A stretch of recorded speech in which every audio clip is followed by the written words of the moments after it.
Bem-vindos à terceira aula sobre as moradas de Santa Teresa de Jesus. Nós já fizemos uma introdução à primeira aula. A segunda aula nós trabalhamos o primeiro capítulo das primeiras moradas e hoje nós vamos começar o segundo capítulo das primeiras moradas e finalizamos as primeiras moradas. O tema preciso desse capítulo podemos chamar de Conhece-te a ti mesmo, o conhecido socratismo teresiano. O que é o pecado em nossa alma? Nós começamos as moradas tratando da formosura, da beleza, da capacidade infinita da alma. E agora nós continuamos esse tema, mas a Santa Madre acrescenta um dado importante, que é o dado do pecado no castelo. O que faz o pecado no castelo? O pecado no castelo é como se a alma, como se a pessoa, como se o homem se desabitasse a si mesma, obrigada a abandonar o próprio castelo. É um gesto de alienação. O pecado nos aliena, nos tira do castelo, nos faz perder a consciência da beleza do castelo, para viver nas imediações ou no fosso, cheio de répteis venenosos. Agora, em contrapartida, o pecado não consegue desalojar Deus. O pecado não tira Deus do castelo. O pecado não tira Deus das sétimas moradas. O pecado não tem esse poder. Para quem já fez o retiro comigo de São João da Cruz, se não viu, procura na Escola do Carmelo. Quando São João da Cruz diz, mostra a tua presença na canção 11 do Cântico Espiritual. Ele trata das presenças de Deus. E que o pecado não tira a presença. A presença é essencial. Mas impede da alma viver a partir da interioridade.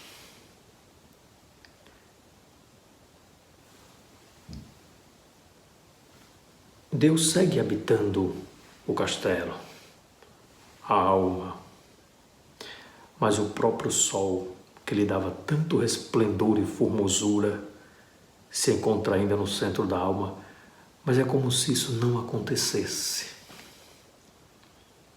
Assim como o cristal pode refletir o esplendor do sol, a alma ainda é capaz de fruir de sua majestade. Ainda é capaz. Primeiras Moradas 2:1. O que será ver esse castelo tão resplandecente e formoso? Essa pérola oriental, essa árvore de vida, plantadas nas próprias águas vivas da vida, que é Deus, quando cai em pecado mortal. Não, diz a Santa Madre, não há treva tão tenebrosa, nem coisa tão escura e negra que lhe compare. É terrível. Então o sol, que lhe dava tanto resplendor e formosura, se encontra ainda no centro da alma. Mas é como se isso não acontecesse. Está no parágrafo 1º do segundo capítulo das primeiras moradas. Assim como o cristal pode refletir o resplendor do sol, a alma ainda é capaz de fruir de sua majestade. Todavia, isso não se beneficia em nada. Daí decorrendo que todas as boas obras que fizer, estando ela em pecado mortal, são de nenhum fruto para alcançar a glória. Então, a alma que não está em estado de graça, os seus bons atos são de nenhum fruto para alcançar a glória. Coisa da Santa Madre. A fonte, aquele sol resplandecente que está no centro da alma, não perdeu seu resplendor e formosura. Ou seja, Deus não perde seu resplendor. Deus não perde a sua formosura por causa do nosso pecado. Ele continua dentro dela, da alma. E nada pode tirar-lhe o brilho. Nada pode tirar o brilho. Mas se sob um cristal que está ao sol, se puser um pano espesso e negro nele, claro que está, embora o sol incida sobre ele, a sua claridade não terá efeito sobre o cristal. Por quê? Porque está com um pano sobre o cristal. Tá? O cristal pode estar sob o sol, mas se colocar um pano denso, escuro, o cristal vai estar impedido de receber a luz do sol. Então, para Santa Madre, esse pano denso é o pecado. O sol continua a brilhar. Como é possível que, entendendo essa verdade, diz a Santa Madre, não procureis tirar o piche desse cristal? Olhai que se a vida vos acaba, jamais tornareis a gozar dessa luz. Como ficam os pobres aposentos do castelo? Como se perturbam os sentidos, isto é, a gente que aí vive e as faculdades que são os guardas, os mordomos, os mestres-salas, com que cegueira e incompetência desempenham suas funções. Isso é, em outras palavras, Santa Madre está dizendo, quando nós nos fechamos à luz de Deus, quando não deixamos, quando colocamos esse pano escuro e denso, impedindo do cristal receber a luz do sol, nós ficamos desorientados. Em outra palavra, que o Padre Tomás Álvares disse, ficamos alienados. Por quê? Porque a razão, os sentidos ficam perturbados. A vontade, o entendimento, a memória. Aqui na palavra do Santo Padre João da Cruz, os apetites, as paixões, ficamos desorientados. Deus deu uma graça a Santa Teresa, a Santa Madre Teresa. Ela diz, lá no parágrafo 5º do 2º capítulo, dizia aquela pessoa, quem é aquela pessoa? É ela mesma, que extraíra 2 coisas proveitosas da graça que Deus lhe concedera, melhor. Vamos lá, 2 graças. Primeiro, um imenso temor de ofender a Deus, que a levava, vendo tamanhos danos, a suplicar-lhe sempre que não a deixasse cair. A segunda graça é a humildade, um espelho para a humildade, no qual via que as eventuais coisas boas que façamos não procedem de nós mesmos, mas da fonte onde está plantada a árvore da nossa alma, bem como o sol dá calor às nossas obras. Isso é chamado de vida da graça. Aquilo que faço de bom é Deus que faz. Em outras palavras, poderíamos chamar aqui da maturidade da vida cristã. Não sou eu que vivo, é Cristo que vive em mim, lembrando aqui São Paulo.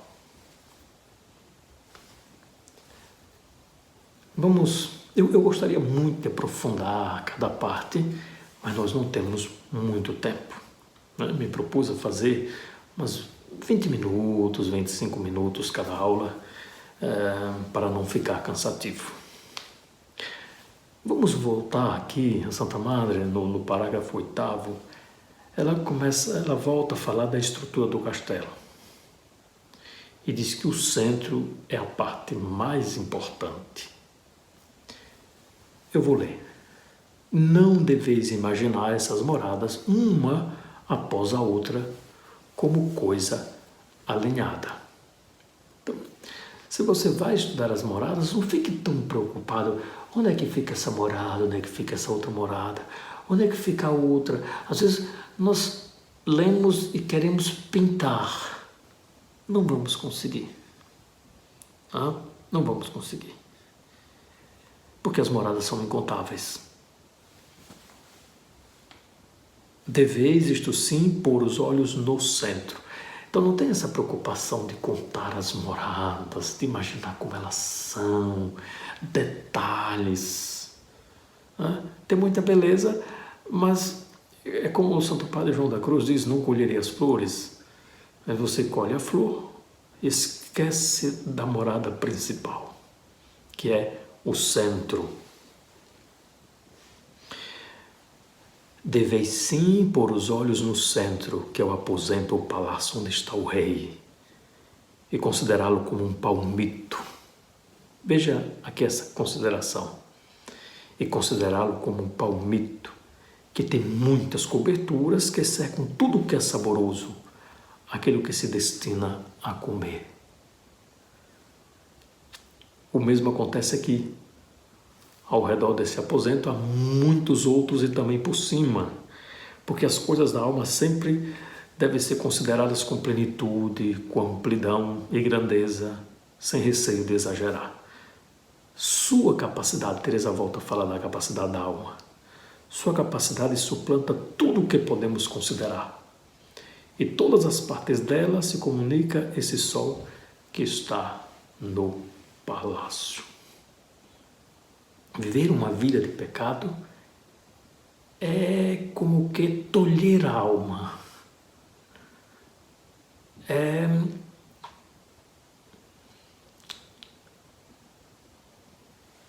se deixar ser impedido de viver a partir da graça de Deus.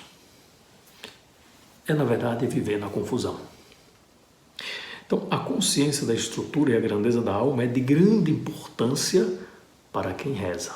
Então, a consciência da estrutura e grandeza da alma é de grande importância para quem reza. Isso tem grande importância para qualquer alma que tenha oração, pouco ou muita, que ela não se tolha nem se restrinja, que ande por essas moradas em cima, embaixo, dos lados, pois Deus lhe deu essa grandíssima dignidade. Mas não esqueçamos, onde deve estar o seu olhar? Na morada principal. Ele se conheça, esse autoconhecimento iluminado pela graça de Deus, ande pelas moradas, mas não esqueça da sétima, da morada principal, de onde vem toda a luz, toda a força, toda a graça, para praticar as obras, como nós acabamos de ver.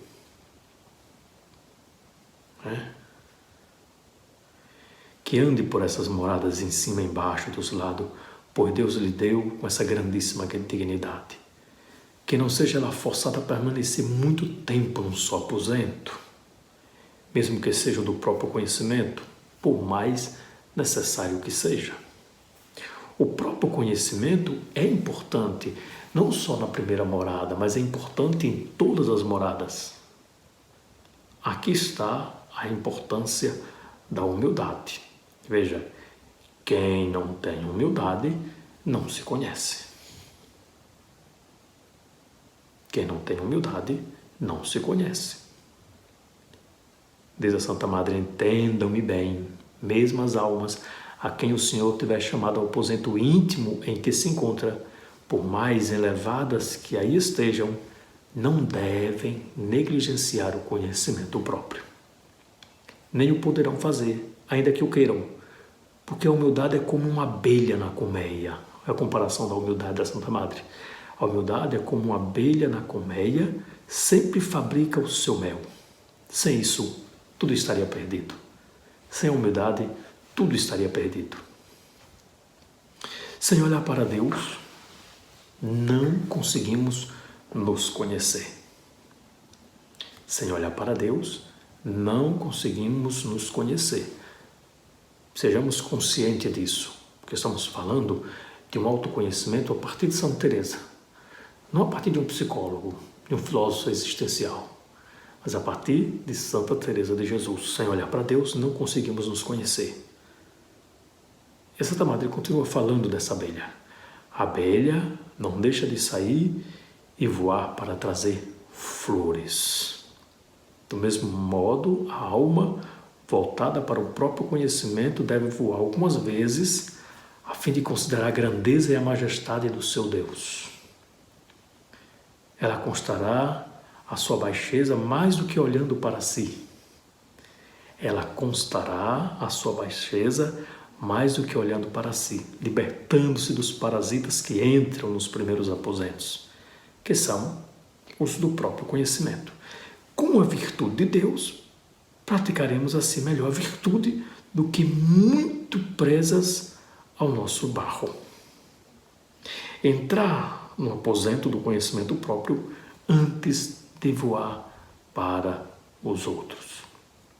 Esse conhecimento próprio, vamos lembrar, não é só saber das suas mazelas. Lembre que a Santa Madre começa apresentando a formosura e a capacidade infinita da alma. A consciência é muito importante, a consciência disso. Mas também saber do pecado e o que ele causa na nossa alma, a confusão que ele causa em nossa interioridade, nos tornando alienados. É importante também tomar consciência desses dois elementos para tomarmos consciência sobre nós. Mas veja, jamais chegaremos a nos conhecer totalmente se não procuramos conhecer a Deus. É uma frase da Santa Madre. Primeiras Moradas, capítulo 2, parágrafo 9. Jamais chegaremos a nos conhecer totalmente se não procuramos conhecer a Deus. Como? Olhando a sua grandeza, percebemos a nossa baixeza. Observando a sua pureza, vemos a nossa sujeira. Considerando a sua humildade, constatamos como estamos longe de ser humildes. Diz a Santa Madre, há duas vantagens em fazer essa consideração. Duas vantagens. Primeira vantagem. Está claro que uma coisa branca parece muito mais branca quando perto de uma negra e vice-versa. Se eu coloco só um pano negro aqui, você olha para ele, não faz comparação. Se eu coloco só um branco, você olha para ele e não faz comparação. Quando você coloca os dois, um ao lado do outro, você percebe que uma está tão mais branca quanto a outra está mais negra. E vice-versa. É a comparação da Santa Madre. Em segundo, porque o nosso intelecto e a nossa vontade se tornam mais nobres e mais dispostos a tudo bem. Se tornam mais nobres por quê? Porque consideram as coisas do Senhor e consideram as virtudes do Senhor. Porque o nosso intelecto e a nossa vontade se tornam mais nobres e mais dispostos a todo bem. Dispostos a todo bem. Por quê? Porque busca conhecer a Deus. E conhecendo a grandeza de Deus, conhece a sua pequenez. Mas quando conhece a sua pequenez, não se desespera. Aqui está a base importante, um dos elementos importantes da infância espiritual de Santa Teresinha do Menino Jesus.